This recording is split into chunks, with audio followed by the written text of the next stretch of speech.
Hello friends, ಮನೇಲಿ ಎಳೆ ಮಕ್ಕಳಿದ್ದಾಗ ಅಂದರೆ 1 ತಿಂಗಳು 2 ತಿಂಗಳು ಮಕ್ಕಳಿದ್ದಾಗ ಅವುಗಳಿಗೆ ಕೆಮ್ಮು ನೆಗಡಿ ಕಫ ಆಗಿಬಿಟ್ಟಿರುತ್ತೆ ಅಂತ ಹೇಳ್ಬಿಟ್ಟು ಹಾಸ್ಪಿಟಲ್ಗೆ ಹೋಗ್ಬಿಟ್ಟು ಸಿರಪ್ ತೊಗೊಂಡು ಬಂದಿರ್ತೀವಿ. ಸಿರಪ್ ಹಾಕಿದ್ರೂ ಕೂಡ ಕೆಮ್ಮು ಮತ್ತು ಕಫ ಎಲ್ಲ ಕಡಿಮೆ ಆಗ್ತಾನೆ ಇರಲ್ಲ. ಸೊ ಏನು ಮಾಡೋದು, ಬನ್ನಿ ನಾನೊಂದು ರೆಮಿಡಿ ತೋರಿಸ್ಕೊಡ್ತೀನಿ. ಇದನ್ನು ಟ್ರೈ ಮಾಡಿ, ಪಕ್ಕ ಕಡಿಮೆ ಆಗೇ ಆಗುತ್ತೆ. ನಾನಿಲ್ಲಿ ನಾಗದಾಳಿ ಸೊಪ್ಪು ತೊಗೊಂಡಿದ್ದೀನಿ, ಹಾಗೆ ಒಂದೇ ಒಂದು ಸಣ್ಣದು ಬೆಳ್ಳುಳ್ಳಿ ತೊಗೊಂಡಿದ್ದೀನಿ, ಹಾಗೆ ಒಂದು ವಿಳ್ಯದೆಲೆ ಬರುತ್ತಲ್ಲ ಅದನ್ನೊಂದು ತೊಗೊಂಡಿದ್ದೀನಿ, ಮತ್ತು ತುಳಸಿ ಎಲೆ ಬರುತ್ತಲ್ಲ ಇದನ್ನು ತೊಗೊಂಡು ನೀಟಾಗಿ ಇದನ್ನೆಲ್ಲ ವಾಶ್ ಮಾಡ್ಕೊಂಡಿದ್ದೀನಿ. ಯಾಕೆ ಅಂದರೆ ಸ್ವಲ್ಪ ಧೂಳೆಲ್ಲ ಕೂತಿರುತ್ತಲ್ವ ಎಲೆಗಳ ಮೇಲೆ, ಸೊ ಹಾಗಾಗಿ ಇಷ್ಟನ್ನೆಲ್ಲ ತೊಗೊಂಡು ನೀಟಾಗಿ ವಾಶ್ ಮಾಡಿಕೊಂಡು ಇಲ್ಲಿ ಒಂದು ಪ್ಲೇಟಲ್ಲಿ ತೊಗೊಂಡಿದ್ದೀನಿ.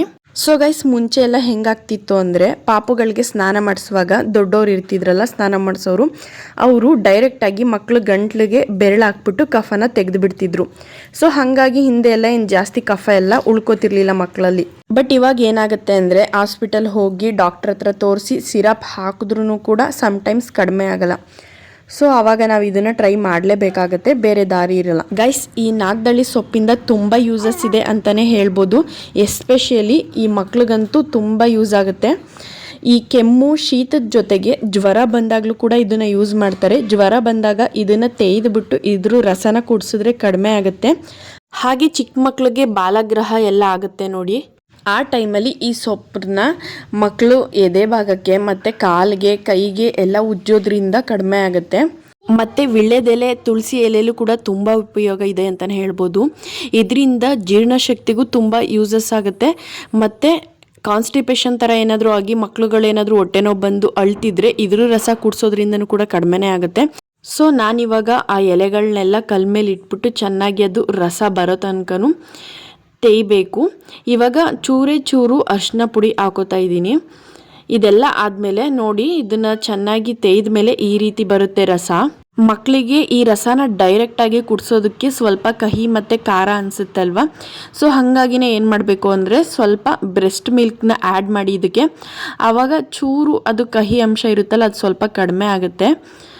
ಮತ್ತು ಹಂಗೆ ನಾವು ಡೈರೆಕ್ಟಾಗಿ ಕುಡಿಸೋದಕ್ಕಾಗಲ್ಲ, ಎಲೆದು ಕಸಿ ಎಲ್ಲ ಇರುತ್ತಲ್ಲ ಅದೆಲ್ಲ ಪಾಪು ಬಾಯಿಗೆ ಹೋಗುತ್ತೆ, ಗಂಟ್ಲಿಗೆಲ್ಲ ಸಿಕ್ಕಾಕೊಳ್ಳುತ್ತೆ ಅಂತ ಹೇಳ್ಬಿಟ್ಟು ನಾನಿಲ್ಲಿ ಟೀ ಸೋಸೋದು ಜಾಲರಿ ಬರುತ್ತಲ್ಲ ಅದನ್ನ ಇಟ್ಬಿಟ್ಟು ಆ ರಸ ಎಲ್ಲನೂ ಸೋಸ್ಕೊತಾ ಇದ್ದೀನಿ.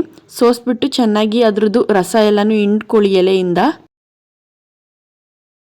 ಇಷ್ಟು ಮಾಡಿದ್ರೆ ಆಯಿತು ನೋಡಿ. ಮತ್ತು ಇದನ್ನು ಕುಡಿಸೋದಕ್ಕೆ ಕೆಲವೊಬ್ಬರು ಒಳ್ಳೆ ಬರುತ್ತಲ್ಲ ಅದನ್ನು ಕೂಡ ಯೂಸ್ ಮಾಡ್ತಾರೆ.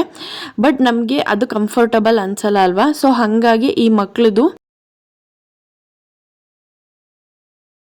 ಮೆಡಿಸನ್ ಡ್ರಾಪರ್ ಬರುತ್ತಲ್ಲ ಅದರಲ್ಲಿ ತೊಗೊಂಡು ಆರಾಮಾಗಿ ಕುಡಿಸ್ಬೋದು. ಸೊ ನಾವು ಕೂಡ ಹಾಗೆ ಮಾಡೋದು. ಒಳ್ಳೆಲೆಲ್ಲ ಮಕ್ಕಳು ಅಳ್ತಿರ್ತವೆ ಮತ್ತು ಆ ಕಡೆ ಈ ಕಡೆ ಆಗಿಬಿಡ್ತಾರೆ ಅಂತ ಹೇಳ್ಬಿಟ್ಟು ಅದನ್ನು ಯೂಸ್ ಮಾಡೋಲ್ಲ.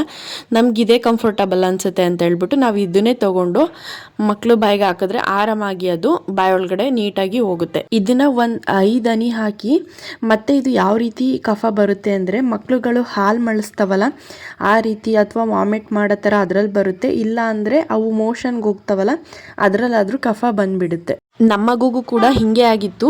ಸೊ ನಾವು ತುಂಬ ಸಿರಪ್ಗಳೆಲ್ಲನೂ ಟ್ರೈ ಮಾಡಿದ್ವಿ, ಆ ಸಿರಪ್ ಯಾವುದಕ್ಕೂ ಕಡಿಮೆ ಆಗಿರಲಿಲ್ಲ. ಫೈನಲಿ ಆವಾಗ ನಾವು ಈ ರೆಮಿಡಿನ ಟ್ರೈ ಮಾಡಿದ್ವಿ, ಆರಾಮಾಗಿ ನಮ್ಮ ಮಗುಗೆ ಎಲ್ಲ ಕಡಿಮೆ ಆಯಿತು. ನಾವು ಇವಾಗ ಹಾಸ್ಪಿಟಲ್ ಎಲ್ಲ ಇದೆ ಅಂತ ಹೇಳ್ಬಿಟ್ಟು ಅದನ್ನೇ ನಂಬ್ಕೊಂಡು ಕೂರೋದಕ್ಕಾಗಲ್ಲ. ಕೆಲವೊಂದು ಈ ರೀತಿ ಮನೆಮದ್ದುಗಳನ್ನು ಟ್ರೈ ಮಾಡಬೇಕಾಗತ್ತೆ.